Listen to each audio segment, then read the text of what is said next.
Thimble, just having a bit of a stretch out on a Monday morning.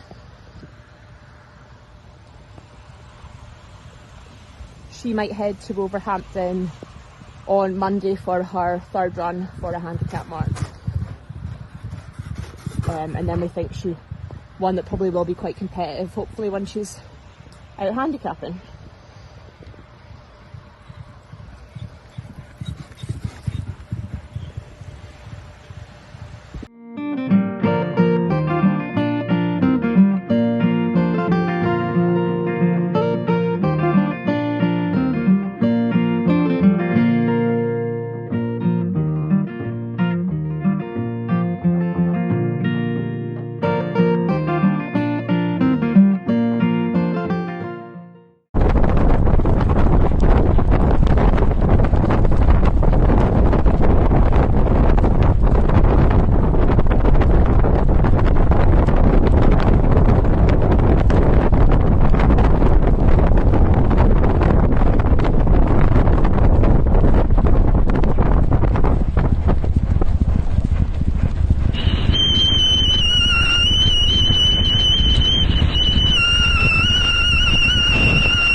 Second lot, done the warm-up canter, going back down to work. That's Magic Wave, Ruby Island, wandering west into Overdrive, Yorkshire Man Sam, Percolator, Kings Creek and Ashington.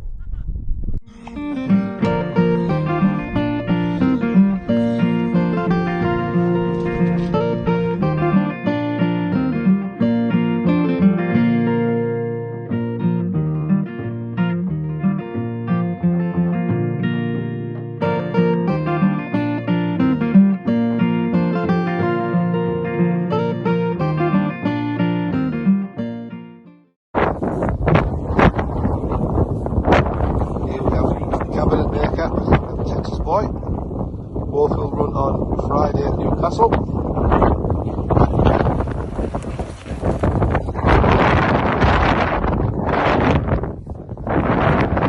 This is our Kessar colt. I'm just getting a name for him soon.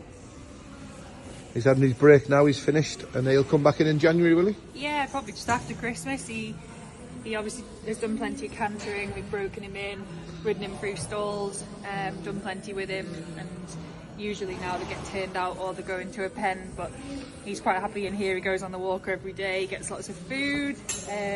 As you can see, he's a lot friendlier than he used to be. He can be quite a sharp little boyo. But Meg's got a really good tune out of him. She rides him every day. He hasn't been ridden since last Saturday, but he'll have 6 weeks now where he'll just give him time to grow, and then we'll get him ready for an early campaign in a race. Hopefully we'll start maybe with the Brockosby, we'll see how he gets on. But he's definitely an early sharp one though, yeah, isn't he? He's like bred to be sharp, and from what we've seen he's quick and he's got a great attitude. he's definitely got plenty about him anyway. He's not one ounce of slobbiness about him. He wakes up every morning and he's ready for graft. But yeah, we really like him. Happy days. So stay with Rebecca. Just quickly touch on the other 3 horses that we've got. Cabinet Maker. Yeah. Well after his run. Yeah, he's been brilliant. He doesn't act like a horse that's had like a really hard season. He pulls out fresh every morning. First run for us was definitely a fact-finding mission. We hoped that he'd stay a bit further. Paul sort of confirmed that he ran through the line very strongly last time out. So we booked him in trip this week, and I couldn't be any happier with how he is at home, like his well-being and everything. He's spot on. So I definitely think a race like that could be within his reach, and after that possibly we'll get him schooled up and go for a jumping campaign with him. He's definitely athletic enough to jump a hurdle. He's got plenty of size and you know, has all the right credentials to go jumping. Yeah, no, I think we're delighted with him. I think he's going to be a lot of fun, isn't he? Yeah, definitely. Texas Boy. Yeah, I was obviously very disappointed with his first run. I think he really needs to be ridden handy, and we'll obviously try and adopt those tactics for his next run. I think he was possibly a little bit confused or disheartened with the way that we rode him last time. Paul said he thought he made a bit of a noise, but I think that was more probably a mental thing with him. If he was running and trying to hold in his breath because he was maybe anxious or a bit panicky in the race, because he certainly showed no sign of making a noise with us. So hopefully if we let him bounce out nice and handy his next run, I think we'll give Phil Dennis a go on him.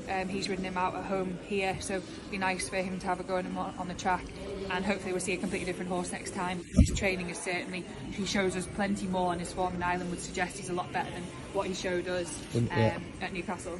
I think the people from Ireland said after the race he needs to be like handy, doesn't he? He said he just lost a bit of interest if he was at the back. So that's it, and you know he does want further, so you know we need to be making plenty of use of him over that straight track at Newcastle anyway.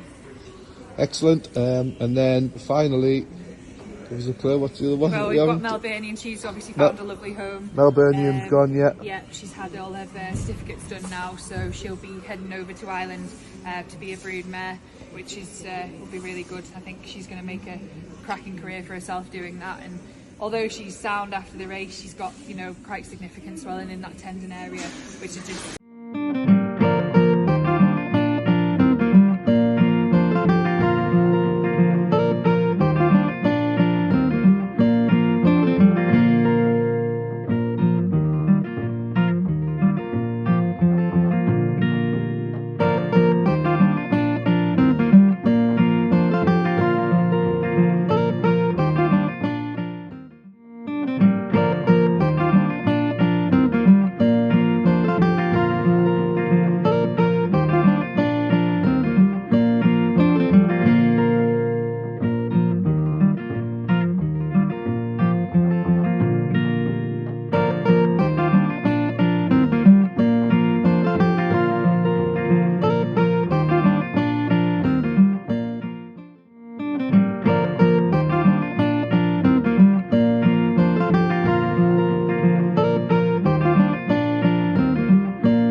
Absolutely glorious views.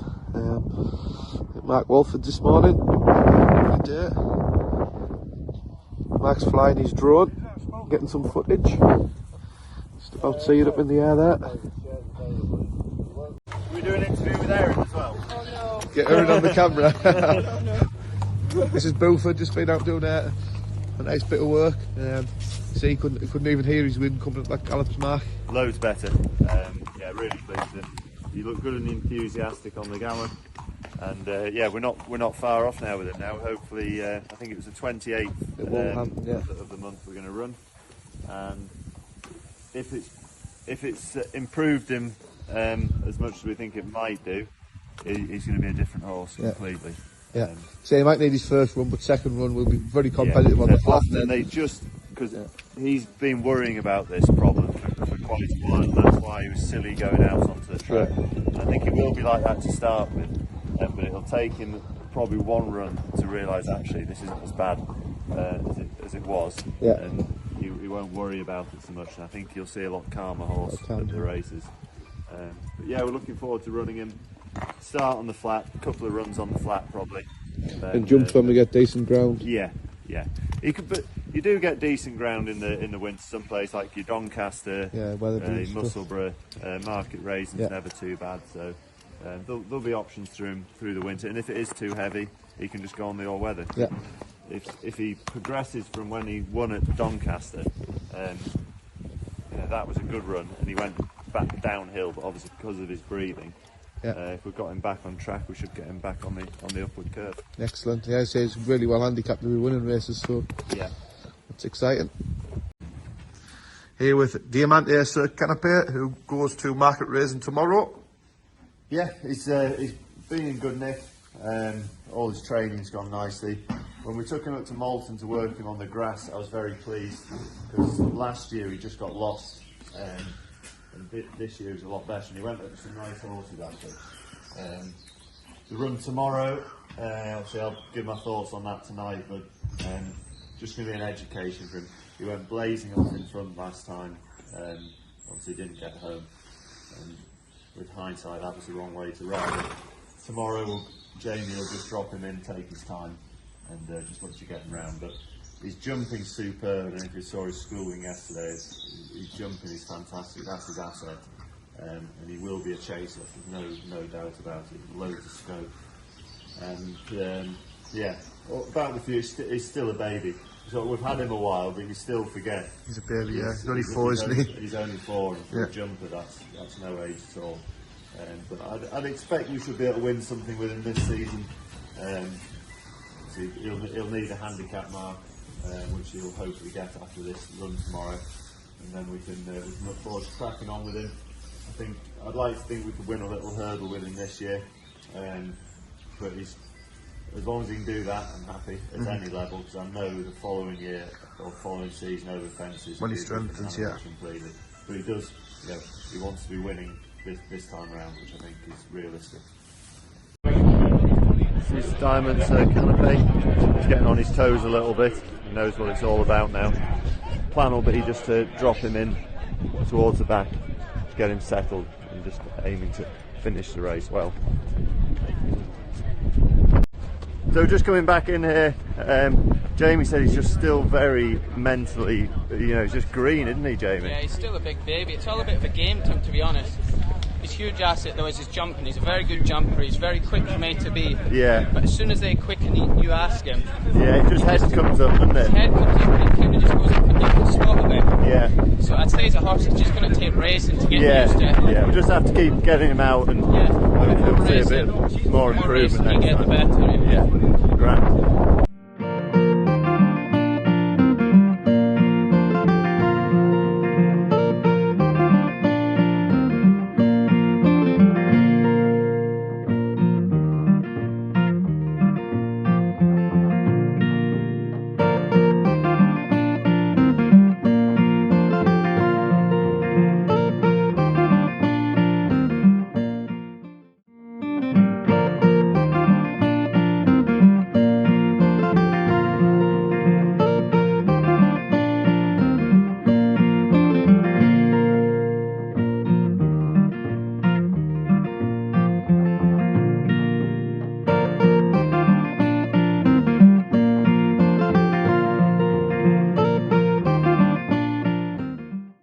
Oh, he's good as gold. Yeah, he's a nice, relaxed horse. So yeah, he took it all in his stride, and yeah, all ready to go. Nice, it's lovely to have a runner here. For all the owners involved, it's what everyone sort of dreams about, having a runner at Cheltenham. So no, it's great. Hopefully the horse will do us proud, and everyone will have a good day. Proud. It's a proud day. Nervous, excited. Just hope he runs with credit, which I think he will. Finishing the first half of the field would be amazing. Better than that, which he's got a chance of doing if he, for a bit of improvement from Weatherby, and he could pretty good in good place, which would be fantastic. But just to be here, seeing the smile on everyone's faces, being here, our owners, that's what Trent was doing. So hopefully it's the first of many here. Hello everyone, here we are at Cheltenham, Ashington. Alright Kate, alright. shake arms in the pre-parade ring. And then we've seen for all the people watching. Amazing. Yeah, good luck to everyone. Hope you win just credit for us all, and yeah, good luck.